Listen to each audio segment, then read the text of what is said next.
Hey guys, so I was born and raised in St. Paul's, aka the ghetto, and I would say I had a pretty working class upbringing. And here's my guide to a typical working class upbringing. The first time you heard Radio 4, you were slightly confused. You've never ever gone to the theatre, you've only been to the cinema. When growing up, you never ever had a friend who owned their own bedroom. And finally, you never had one of these bad boys in your lunchbox.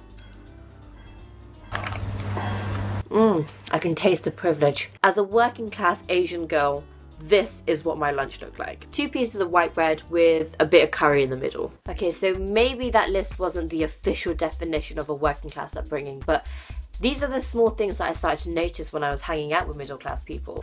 I'm actually starting to see some of the difficulties associated with class and its impact it's having on society. I feel like class is about how many resources a person has. Not just material goods, but language skills, living conditions, their outlook and expectations in the future, and their confidence to influence change. I was lucky enough to go to an incredibly diverse school, with people from all sorts of different cultural backgrounds. And you think that the thing that stood out was cultural and racial differences, but actually it was really the class divide. Like most schools, we had different sets for different subjects.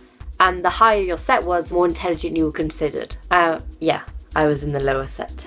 But what you would find is set 1 and 2 were exclusively made up of middle class white students. And the lower sets tended to be working class or ethnic minorities. In the lower sets, we were told to just try our best. And our expectations weren't too high. In the subjects where I was in a higher set, I was basically told I can achieve anything. And there's nothing wrong with telling your students that they're achievers. The students in the lower sets aren't taught the same thing. Not only are the middle class supported to be the best they can possibly be, the working class are often demonized. From TV shows that focus on benefit street rather than MP expenses. We see class biases everywhere. And it's starting to get a little bit overwhelming. I think we need to recognize that class discrimination is a massive issue. Middle class people need to continue being successful, but they need to recognize their privilege and work with us in order to make us as empowered as they are.